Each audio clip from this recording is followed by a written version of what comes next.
بسم الله الرحمن الرحيم. الحمد لله رب العالمين، والصلاة والسلام على أشرف الأنبياء والمرسلين، سيدنا وحبيبنا وشفيعنا ونور قلوبنا وقرة أعيننا محمد وعلى آله وصحبه وبارك وسلم.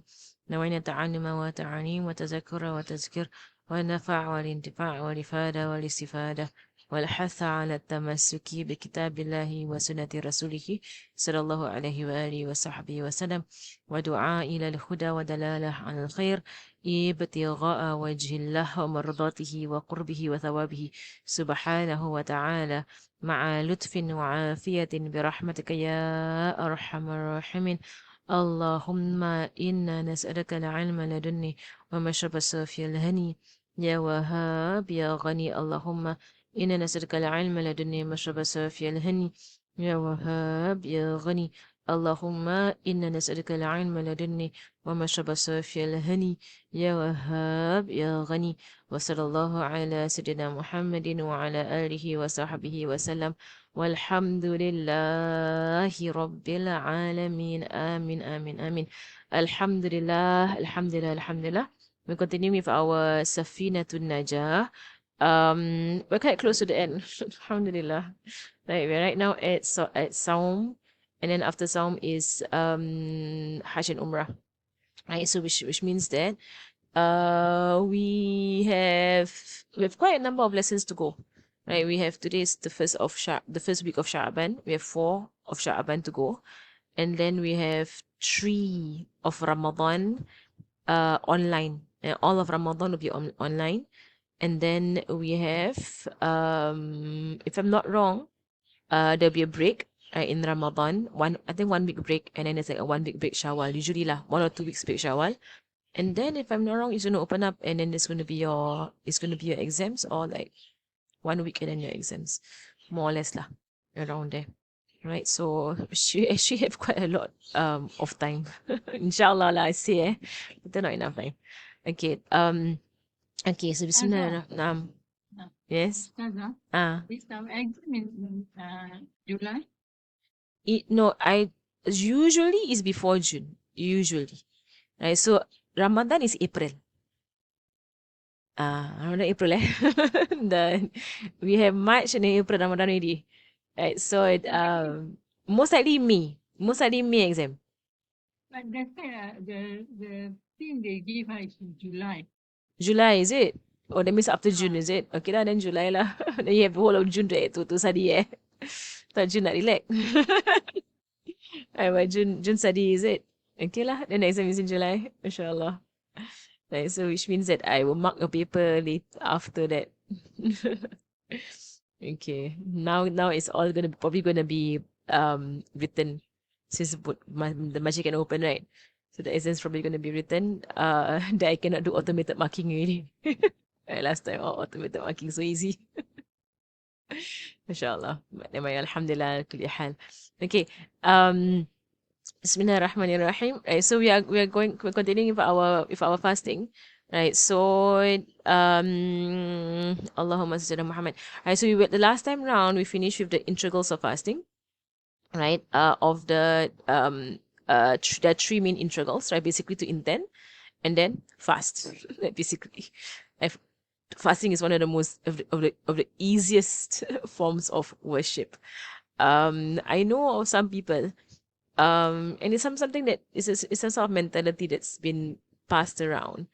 You know, some people, they do not allow for older children to fast until they get their prayer in order. Right? The fact of the matter is, the reason why more people find it easier to fast than actually to pray, because fasting is easier. It actually is easier. It's a matter of skipping lunch. Kan? Think about it. It's a matter of not having lunch. That's all. You eat in the morning before subuh, don't have lunch, and then you eat dinner. That's basically what fasting is. Prayer is effort. There is effort. And you got to go and take wudu, cover your aurat, face the qiblat, and then perform your prayer while you're working. Right? So prayer, there is this effort. You got to stop your activities, Then you got to go and make time and perform your prayers. So prayer it does take time and effort, right? So which is why a lot of people, it's not difficult, right? But which is why people tend to find fasting easier, right? And Allahu A'lam, I do find this like a wrong understanding that people, they stop their children from fasting even though the children is physically able, like a 9-year-old. Okay, I'm not talking about a 5-year-old. A 5-year-old, kesian lah, they're so hungry. I always pity my 5-year-olds. Like they come to class, must fast. My mummy say must fast, and then the other 5-year-olds not fasting. So half of them fast, and them not fast. They all looking at each other's food. They're children. Like they run after food. Wherever there is food, only you find them there. Right. So for me, like hungry, I give you food. Okay, then I'll tell your mother that Ustazah give food. Okay, always like I cannot. If I see them hungry, the face like drained, they're growing, mashallah. Right. So usually I will like when it regards to fasting, I say a bit of advice. So from our teachers, like with regards to fasting, it does depend on the build of the child. It does depend. So if you ever seen children, right? Some children they have the built for it, right, for fasting. And so some they're a bit tougher, and they can handle hunger, right? Those children, from the age of 7, they can, right? Because they their bodies are better able. Some children, they really cannot, right? Their metabolism is so high that they get hungry every 2 hours. Right, because the energy level, there is bodies of energy burning, right? Forever burning energy, right? Running here, running there, running here, running there, running here, running there, and hungry, running here, running there, hungry, run, hungry. Right? So I mean, so people, how do you stop them from eating? Right? They're children, they're children. And sometimes, as much as we want to encourage them, right? Don't be unfair to them. Don't be unfair to them, right? Watch them, okay? So you can encourage them, right? If you want to, right? But usually, our teachers will say, okay, at 7. But then again, look at the build of the person. Okay, like some of my own nephews and nieces, they're very skinny. They eat a lot, but you know how some kids are. They're just so skinny. You don't know. They cannot put on flesh. And this kind of children, they cannot skip a meal. They cannot skip one meal because they get starving if they skip a meal. They need to have some bread, and then it says some, mashallah. So usually I will look at their build, right? So usually by 9, 9, that is when we will be more more serious, about them with regards to fasting, right? Because they're in the age of puberty, right? Whereby they need to learn how to control their hunger, right? So mashallah, so usually 7 to 9 you can try some training, but depending on the build of the child, right? But I know of people who actually don't allow the child to fast until the child learns to pray 5 times a day, right? Fasting and prayer are both integral of our religion, right? They are both compulsory in our religion, right? Fasting and prayer, salat and saum, right? And zakat, right? I mean, these are all things that are part of the arkan of Islam, the integrals of Islam, right? So if someone's able to do one of them, why stop them, right? If the child can pray, if the child can fast, let the child fast. So, oh, but my child is not praying Isha yet, or my child is not praying Subuh yet. Many children don't actually pray Subuh until they are, I don't know what age. My kids who are primary 1 in Mujahid, this a lot of them still don't pray Subuh. They're primary 1, mashallah. I keep saying that you all must pray 5 times a day. Cannot wake up for Subuh. But then go school can. But then they will say, cannot wake up for subuh, and then will sleep before Isha. Cannot stay until Isha time. It's too late. Like, I mean, a lot of children sleep at 8 o'clock. 8 o'clock sleep already. Tired at 8 o'clock. Haven't Isha yet. Yeah, of course you have mercy on them lah, because this one 7 years old. But you try your best to just wait for 20 minutes. 20 minutes azan. pray 4 rakats and can sleep. Okay, just wait. Come on, wait for 20 minutes. Promise I give you chocolate or something. Just to keep them up. No, who pray Isha, I will give you some present, okay? Just tahan 20 minutes. No. Or you sleep and I wake you up. And after that, when they sleep, you have no heart to wake them up. Right? Usually that happens. And you see them sleeping already, you're like, hard to wake them up. And they're only 7 years old. But 7 is when you encourage.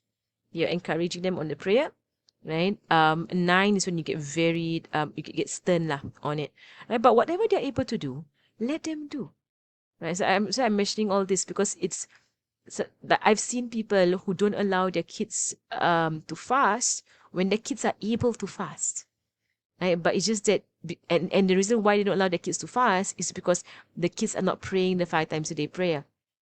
One is not more important than the other. They're both important.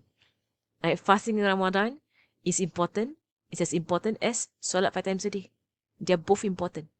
But I can say one is easier than the other.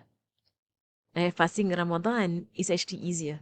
Right? For some people, for a lot of people, right, fasting is actually easier. Right? So you find Muslims who fast in Ramadan, but they don't actually pray 5 times a day. Of course, they're both important and they're both very heavy in our religion. And leaving either one of them, prayer or fasting, is a major sin. All right, but don't this mentality of, oh, they shouldn't fast because they have not settled their prayer yet. Many people fast without praying. And what's the point? What's your point? What's your point? Many people fast without praying. So are you going to get them to not fast? So they're not praying and they're not fasting? Is that better? Or them not praying and fasting? Kind of think about it, right? Which is worse? No, inshallah. And sometimes people they don't think things through. In trying and make their kids pray. The kids, inshallah, if your whole family is on the prayer, your child, inshallah, will be on the prayer. Inshallah, the whole family. There's a culture of praying, right? Fasting as well. Okay, so anyway, I was just mentioning about that, right? Because of the integrals of Ramadan, right? So refraining, right? As I was mentioning this because you see Ramadan, the integrals, so you see fasting, only 3 integrals, and one integral is not you doing anything also. It's just the fasting person, me. I am an integral. Me existing is an integral. Didn't do anything, just existed. Mashallah. So is it the only thing you have to do is 1 and 2. Fasting, if you look into integrals of prayer, 17, right? 17 integrals of prayer. And then there is Tahara some more, and there's all the conditions of prayer. Of course, it's no wonder that people, those who are weak, in the practice of their religion, that they're fasting and not praying. Because fasting is very easy. It's not hard. Even non-Muslims do it. It's a diet. They now do intermittent fasting lah. They're doing all kinds of fasting lah. Even people who have no belief in God can control their stomach. Mashallah. But prayer is different. Prayer is special. Okay, section فصل ويجب مع القضاء للصوم الكفارة العظمى وتعزير على من أفسد صومه في رمضان يوما كاملا بجماع تام آثم به للصوم. Right, so section فصل, right, it is major kafara, and it is important for us to understand this statement. Major kafara, and a specified punishment. So 2 things. Specified punishment is basically given by the mahkamah. Mahkamah meaning the court. The court will give it. The court or the qadi. The qadi will be the judge, who will give this this specified punishment, are compulsory together with the making up of the fast. So 3 things I'm going to mention here. For he who breaks his fast of Ramadan a complete day, so make up 1 complete day by having complete intercourse in which he becomes a sinner in this fast. Right? So what is the sin here? The sin here is this, complete intercourse. Okay, so we're not talking about foreplay. We're not talking about, pre-intercourse, but it's full penetration. Right, full intercourse means full penetration, right, of the male into the female, right, which and then he becomes a sinner. This is major sin, right? And there's a hadith based on this, whereby, and now inshallah I'll give you the meanings of the words in soon. But I'll mention the hadith. The hadith that is based on this is whereby a man like came to Rasulullah sallallahu alaihi wasallam, and the man said, "Ya Rasulullah, I am destroyed. I am destroyed. I am destroyed. I'm ruined. I'm ruined." And then Rasulullah said to him, "What happened? Like, why are you ruined?" Then he said, "I slept with my wife in the day of Ramadan." And then Rasulullah sallallahu alaihi wasallam said to him, "Why? Why do you sleep with your wife in the day of Ramadan?" And then he said, "I saw her, then I couldn't resist her, so I slept with her in the day of Ramadan." And then Rasulullah kept quiet. And then he said, "Go and free a slave." And then the man said, "I have no money to buy a slave. I'm poor. Right, poor man. I have no slave and I have no money to buy a slave. Can't do that." And then and then Rasulullah said, "Okay, then Rasulullah said, then fast 2 complete months. It's a major kafara, eh? Right, fast 2 complete months back to back." And then he said, "Ya Rasulullah, I could hardly even do Ramadan. I fail in Ramadan, you mean do the 2 months?" Not possible. 1 month tak pass, eh? 1 month cannot pass on the 2 months. I say, I can't even do Ramadan. I need to do 2 months. And then Rasul kept quiet. And then he said, feed 60 of the poor. Then he said, "Ya Rasulullah, I have no wealth. I'm poor." Right, so Rasul kept quiet. And this man, like, all the kafara, all he cannot do. He done like sleep with his wife in Ramadan. Then now he can't do any kafara. So he kept quiet. Rasul also kept quiet. The man sat down. The man went to the side and sat down. And then someone came to Rasulullah sallallahu alaihi wasallam, with a lot of green, in sacks, right? And then gave it 60. "Ya Rasulullah, this grain is for charity." And that grain was enough to feed 60 people, right? 60 poor. So Rasulullah saw the grain, then he called out, "Where's the man? Right, where's the man that came just now who was saying, he's destroyed, he's destroyed?" And then the man said, "I'm here, Ya Rasulullah, I'm here." The man came. And then Rasulullah said, "Okay, we have just been given this, like sacks. I don't know what they call it. This kind of like basket, the big basket. What's it called? Right, but basically that thing lah. Right, the big basket of grain. Right, we have just been given all these things. Right, they are enough to feed 60 poor people. Right, so go and take them and go and feed the poor." And then he said, "Ya Rasulullah, there's no one poorer in the whole of Medina than my own tribe. We are the poorest people in Medina." Then Rasulullah sallallahu the hadith goes, Rasulullah sallallahu laughed. It's like, like he laughed until his teeth, his back teeth showed, because he was so amused by this man. Like, because the man tengah stress. the man is stressing out. Like, what else is on there? Subhanallah, subhanallah. Like, he laughed until his back teeth showed, and then he said, "Okay, then take this grain and feed your family." Mashallah. And the man took the grain and fed his family. Now, of course, the scholar said this is a specific situation that only the Prophet can do. Okay, by right, you can't sleep with your wife and then go and feed your own family. Doesn't make sense. I mean, in a sense, you can't say that for yourself. Okay, you can, like, I sleep with my wife, then I'm gonna feed my own family 60. That's not a punishment, right? But only Rasulullah can do it. Only Rasulullah can do it. But basically, in this story, right, we learn what is the kafara from Rasulullah sallallahu alaihi wasallam. Free a slave, right, or fast 2 months, or feed 60 poor people. All right. So it is this in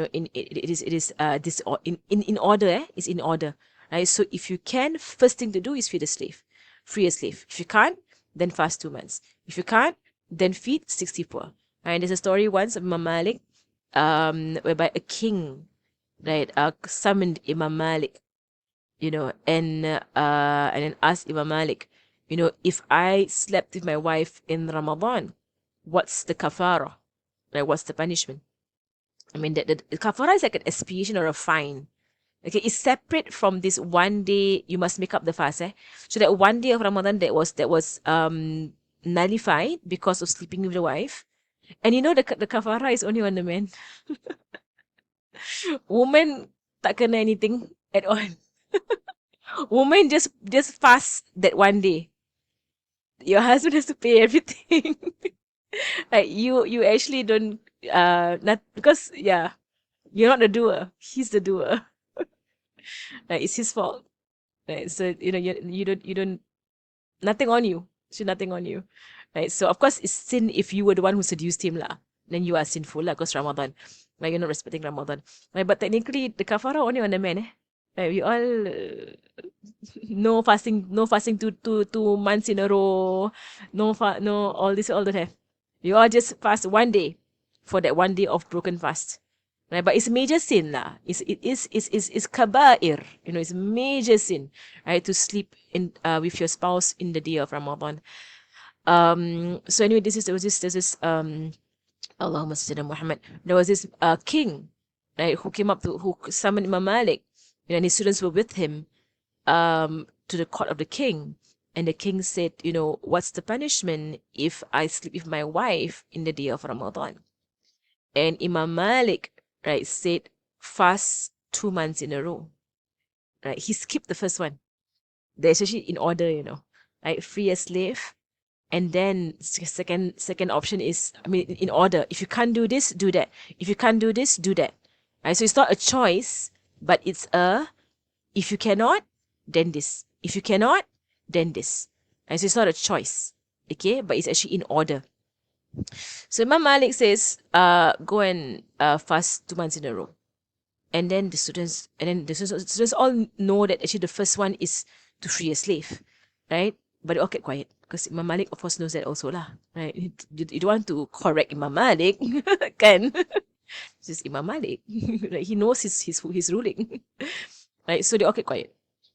Then the king was like, "Huh? Fast 2 months in a row? Okay.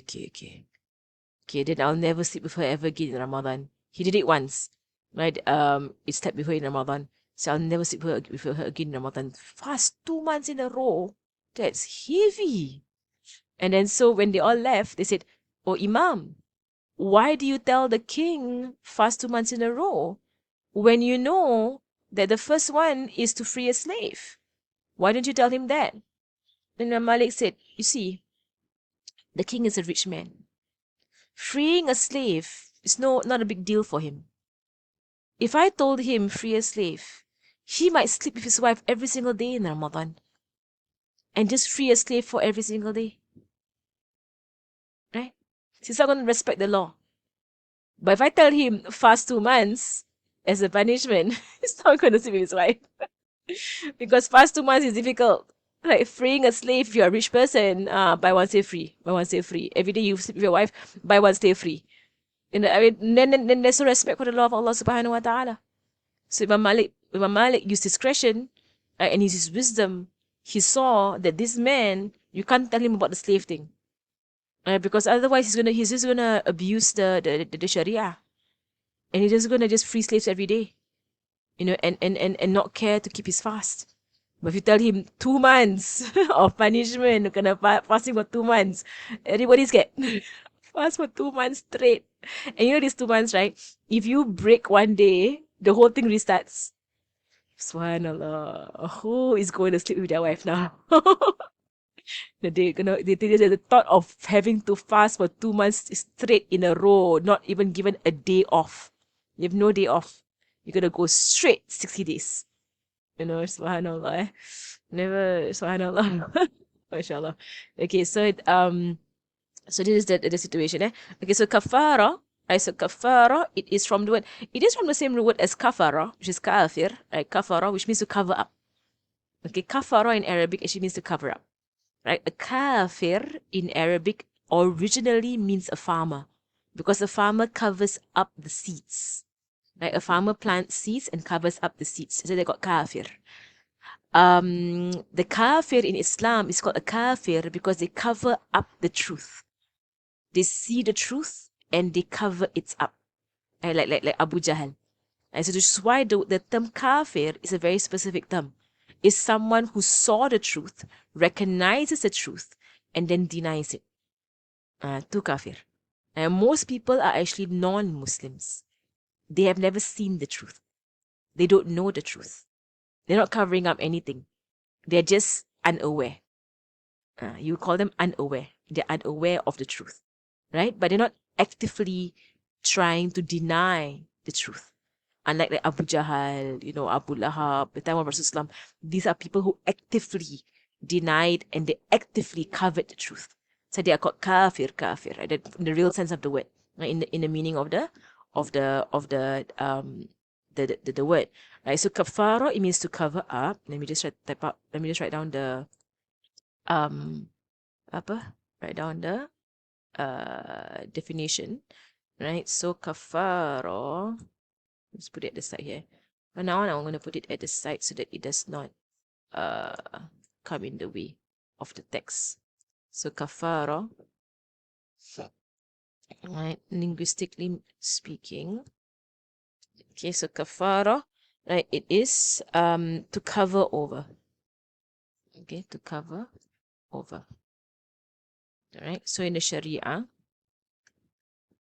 okay, in the Sharia of kafara, right? So it is to cover over, right?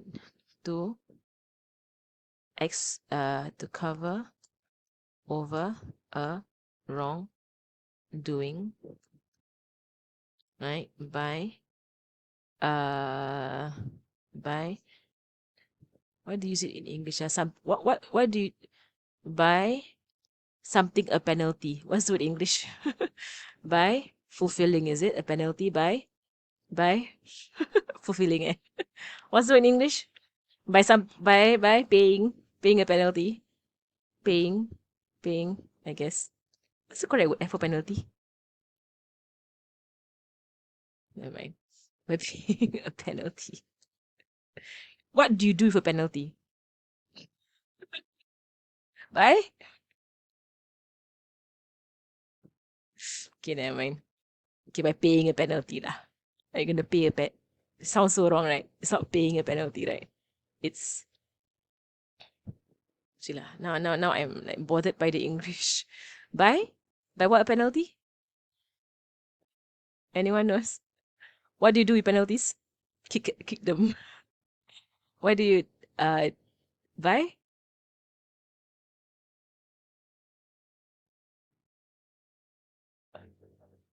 By? What is it? Tak payah lah, paying pun paying lah. Okay, paying a penalty. Okay, by paying a penalty. Okay, to cover over wrongdoing, right, by paying a penalty. Right, so taubat is taubat. Right, taubat is by itself, it is necessary, it must be done. Okay, but kafara is kafara. Okay, right, so can already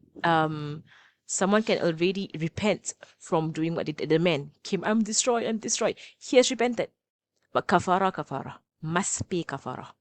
Right? It must pay the penalty. Okay. Okay, right. So the kafara of sleeping with the so the kafara here, right, is first one, right? So in order, right? Number one is freeing a slave. Okay, as I mentioned, right? So وهي عتق رقبة مؤمنة سليمة من العيوب التي تخل بلا عمل. تمام. Right, so this is the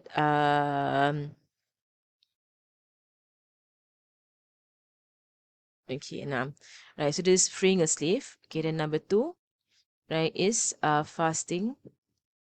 Right, so in order, a slave, right, if unable to, then fasting 2 months. 2 months in a row. Okay, so here you can put if broken, right, must restart. Okay, number three, So the kafara very heavy. If someone just said, just pray, this is fast 1 more day, people won't take it seriously. Right? So Allah puts a heavy kafara. Right? This is what you have to do to expiate yourself. Oh, mashallah, very heavy. Okay, 60, feed 60 poor people.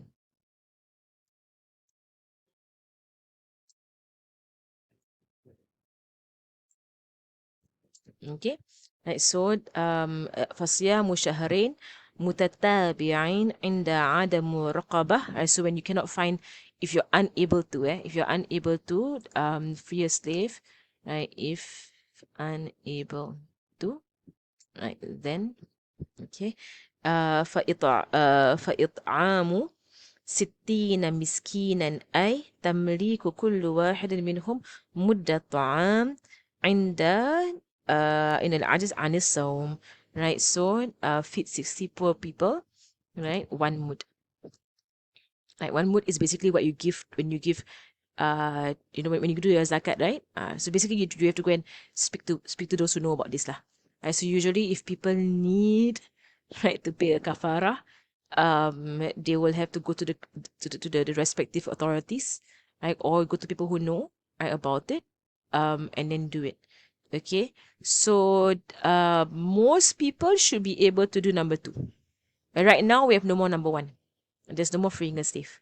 All right, so you cannot find a slave and buy and free them, right? But number 2, most people are on number 2. So if someone is really sick, right? So unable to doesn't mean lazy, right? Unable to means sick, right? So not healthy enough to do so. Cannot fast for 2 months in a row, right? So unable to in that situation, then feed 60 per people, right? So usually, if someone needs to do a kafara, right, you can actually contact people who are used to giving out zakat distributions overseas, right? And you can contact them, and then you can tell them, I have a kafara to do. Can you please feed 60 poor, right? And I'll pay for it. Right? So usually you do it that way. Okay, the next one, right? So the first punish, there are a few punishments there for the one who sleeps with his wife, right, during the day of Ramadan. For the men, the first one is major kafara, is number 1. Right? Number 2 is a specified punishment by the judge. There is still an extra punishment. Right? The kafara not enough. Extra punishment. Then number 3, right? Make up. You gotta make up the fast. Okay. And then he becomes a sinner. So actually number 4, he needs to repent. Okay, put 4. Alright. There are 4 things that he has to do. Okay, so of course, taubat straight away. Must taubat straight away. Okay, and then go and look into the kafara. What can I do with the kafara? That is, Allah's right. Right? You do the kafara. And then you make up the fast, because that fast is still a day in Ramadan. You owe that fast. Okay? And then the judge has or the legal qadi has a right to now punish you. And he will decide what is the appropriate punishment to prevent you from doing it again. All right? So, ta'zir. Okay, so the specific punishment is called ta'zir. Let me write it down. Okay, so ta'zir. Let me use a different color. Okay, ta'zir, right, which is basically specified punishment. Specific punishment.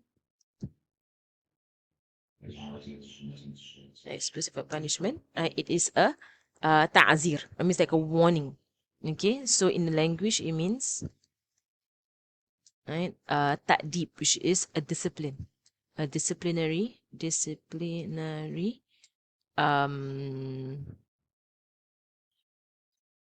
action. It's called action. Disciplinary basically action ta'dib, right, to discipline the person. Right, in the Sharia, it is ta'dib ala zambin la hadda fihi wa la kafarata ghaliban fama huna min ghayril ghalib. Right, so المعنى أن القضاء للصوم والكفارة العظمى والتعزير يج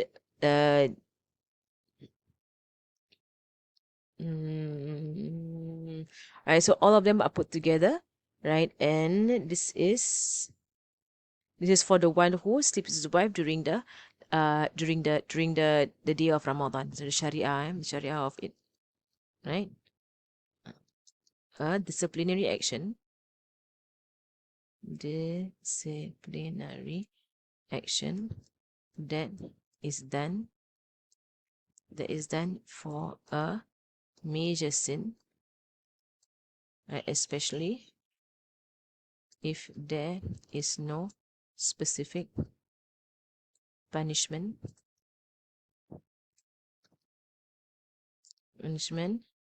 for it.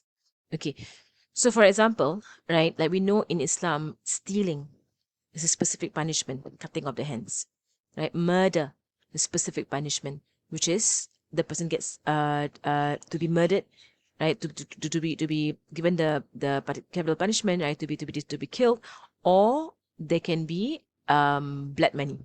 Right? The family can claim blood money. We know like zina, so adultery would be stoning, right? If it's zina for someone who's not married, right? Zina, fornication, so adultery is for the one who is married, that is stoning to death.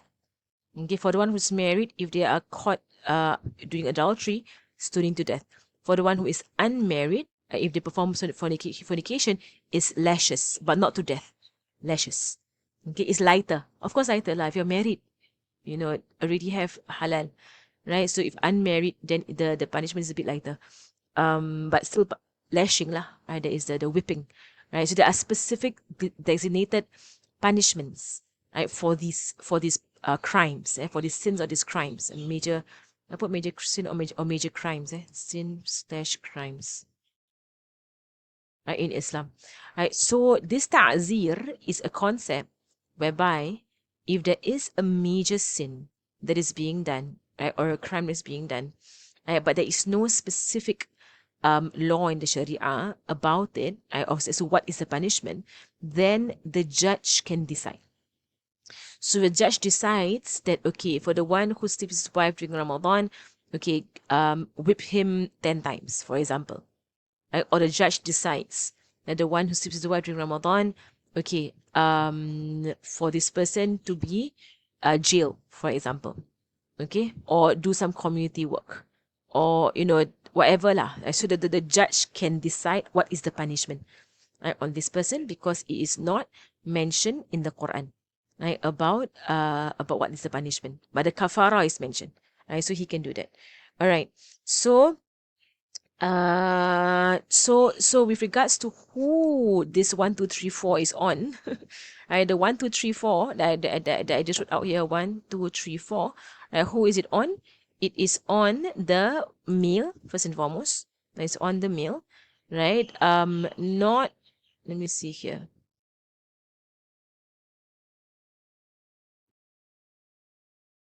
Yeah, in case I will just check to see if it was in the footnotes. Never mind, it's not in the footnotes. So I'm just going to say it. Then we end our class, inshallah.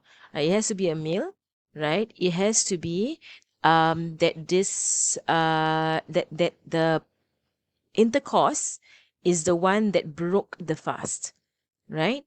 And it is that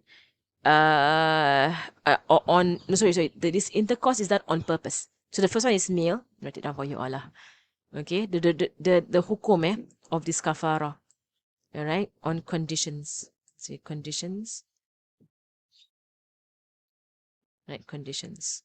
First one, right, male. Okay, not the female. Right, so not on the female. The female only has to do number 3 and 4. Right, the male must do 1, 2, 3, 4. The female just do 3 and 4. Okay. Number 2, right? He is doing it on purpose, knowingly. Okay, so he knows that it's haram. He knows it will nullify his fast, right? He's not forgetful. He's not being forced, right? He did it knowingly, willingly. Okay, knowingly and willingly, and not being forced. Okay, and then number 3, right, it is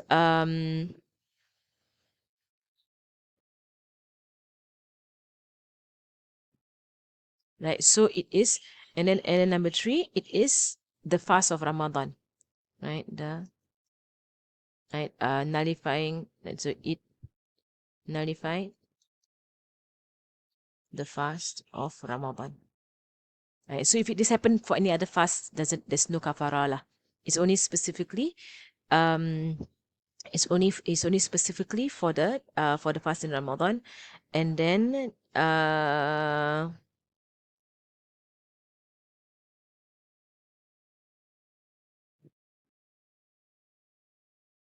okay, let me just mention a few more.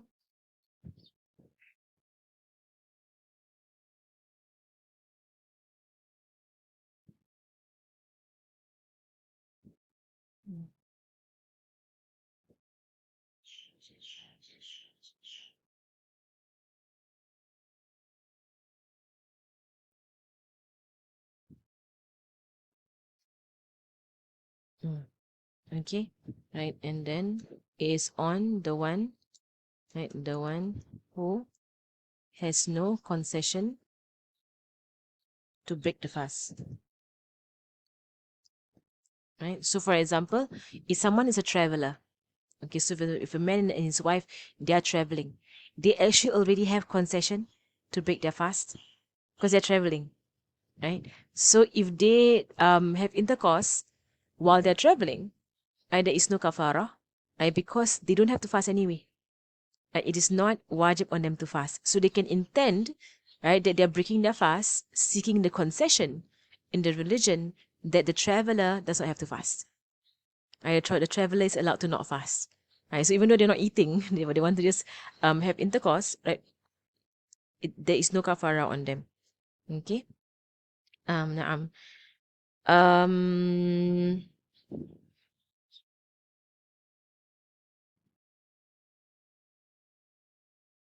naam. And then the last one is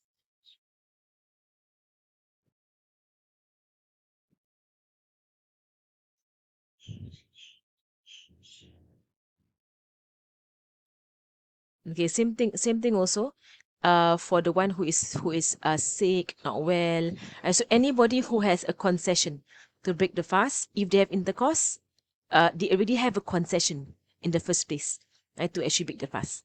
Right, so they can actually break the fast. Right. So it is on the one who is sinful in breaking the fast. All right. So the one who is sinful in basically the one who has no concession lah. The one who is sinful in in breaking the fast. And then this person, right, they have to. These are the 62. These are the things that will happen to them. Okay. All right. So inshallah, we will continue from here next week. Are there any questions? Are there any questions? Okay, if there are no questions, we'll stop there for today. وصلى الله على سيدنا محمد وعلى آله وصحبه وسلم والحمد لله رب العالمين.